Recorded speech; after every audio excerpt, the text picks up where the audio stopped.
Bakwethu ithini ngilamukele kuhlelo lwethu lamaviki wonke buza iBhayibheli likuphendule uhlelo esilalo amaviki wonke hamba labafundisi bamabili umfundisi OP Mpofu lo mfundisi CK Mpofu. Ngithanda kuphinda inombolo zocingo esizinikayo amaviki wonke u0718 444 196 0718 444 196. Inombolo zocingo lezi ziyancedisa ukuthi nxa ufuna ulombuzo ufuna ukubana uzwisise ngesifundo esizinikayo loba ugwalo olubizwa The Great Controversy olukhuluma ngensuku zokugcina uyathumela umbiko wakho kulezi nombolo ukuze sikulungisele uluthole lezifundo zonke abafundisi abasinika zona amaviki wonke la zikhona kulolu gwalo. Thumela ke umbiko wakho kunombolo zocingo eziphiweyo. Bafundisi siyalamukela. Siyabonga mfundisi. Salibonani balaleli. Siyahlangana njalo kuhlelo lwethu lamaviki wonke buza iBhayibheli likuphendule okhulumayo umfundisi Mpofu CK. Salibonani balaleli. Siyabonga njalo ukuhlangana kuleli iviki lapho esifunda khona ilizwi likaThixo sindawonye. Sengathi uNkulunkulu angasenzela umusa asiphe inhlakanipho yokuzwisisa lamandla okulalela leli lizwi. Sibonga ukuthi uNkulunkulu uqhubeka esibusisa. Sengathi angaqhubeka esifundisa okunye ngaye. Umfundisi OP Mpofu. Siyabonga. Siyabonga abafundisi. Lokho esikhuluma ngendaba yokwahlulela ukwahlela kokuhlolisisa. Kokuhlolisisa. Nanti igama. Ake sijuleni kulindaba lethemba abalaleli sebeze beyijwayele. Sikhulumeni singaphinda nje kancane mfundisi OP.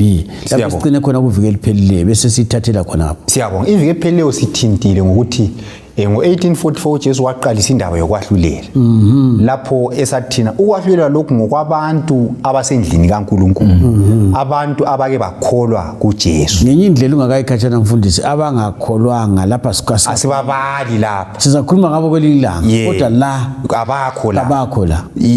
Sakubeka ukuthi lapho uNkulunkulu uhlolisisa ukuthi wena wathi uyangikholwa phela. Kodwa ngendlela ophila ngayo uqinisile. Uyahambelana yini? Kuyahambelana nalokho okukhulumayo.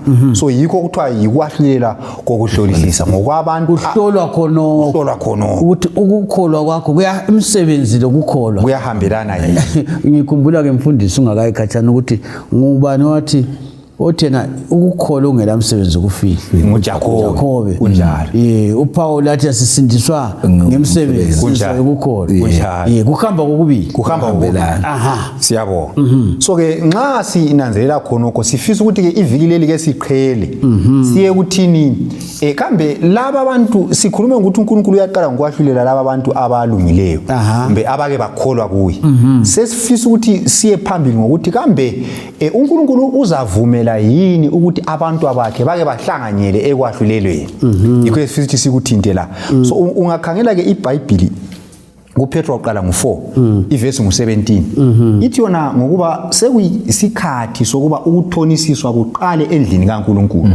Uba kuqala ngathi kuza kuba yini ukuphela kwalabo abangalalelanga ivangeli likaNkulunkulu na.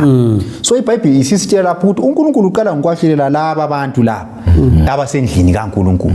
Kodwa umbuzo khona ukuthi nxa uNkulunkulu eqala ngalaba laba abangamesabiyo ke abangalalelanga ke. So sesifisa ukuthi ke siye phambili sithi ukuthi kuza kwenzakalani kulabo abangalalelanga njengoba sikhulumile ukuthi kulokhu kwahlulela okuhlolisiswa bona kabahlulelwa kabakho la.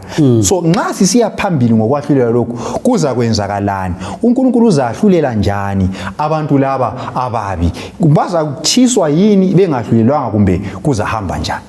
Mfundisi ngakayi ku CK ulento engicabanga nxa ukhuluma ukuthi ngiyake mbone khona phe eZimbabwe lakwamanye amazwe kunjalo amacala amadala lethu sesimbambile umuntu esicabanga ukuthi wenza lokho ngeke ngezwe bekhuluma eSouth Africa ukuthi ukhona umuntu wachisela abantu endlini bethi sesimbambile bayathatha iminyaka bedinga ubufakazi bemtotha bemlonda uzothiwa umunye angazi mbe ngwawuntshela ukuthi walunywa la wamasela bamthathele ulutho bamluma ngibona khona apha eZimbabwe amapholisa abasebenza kwaphaluma khona Kunjalo. ukuthi bambambe lwalumayo kunjalo kodwa ngizibuza ukuthi okaNkulunkulu kunjani ya nxa sisithi thina kuyalethwa zonke izinto ngabona ngumchumayeli othi zonke izinto zizalethwa Mchumayeli 12 kunjalo akulabantu abacatsha emhlabeni engxaya abanye vele kungaziwa Yeah. izinto zabo zingaziwa kodwa ke ungakutsho kanjani kancane ukuthi kunjani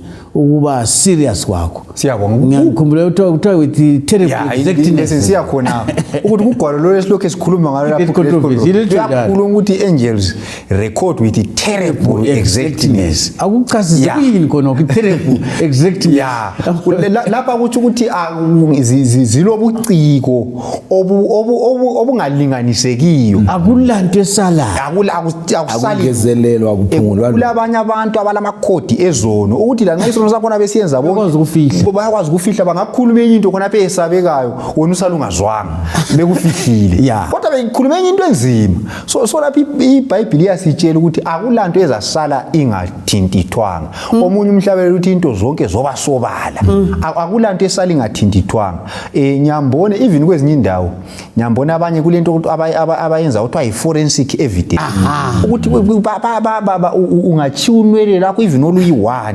bangayalufaka emchineni bakubambe sibili abantu besenelisa ukwenza into enjalo pho umdali owadala abantu ke so lapha sifunda ukuthi kakubhadali ukuthi ngenze isono ngifihla akubhadali akuncede mfundisi CK ungawubamba khonapho kule chorus esasihlabela ungazifihla izono zakho ilizwe lingekubona umkakho angabikwazi kulabanye abantu abale anti amafoni kwesinsikhathi abanye babhala bus stop ngiyizwe kuthi njalo uthi babhala bus stop kodwa ibus stop leyo ibus stop engaso bus stop ezwa kunjalo yabi ngenye ibus stop elenyawo ehambayo ngamehlo lamehlo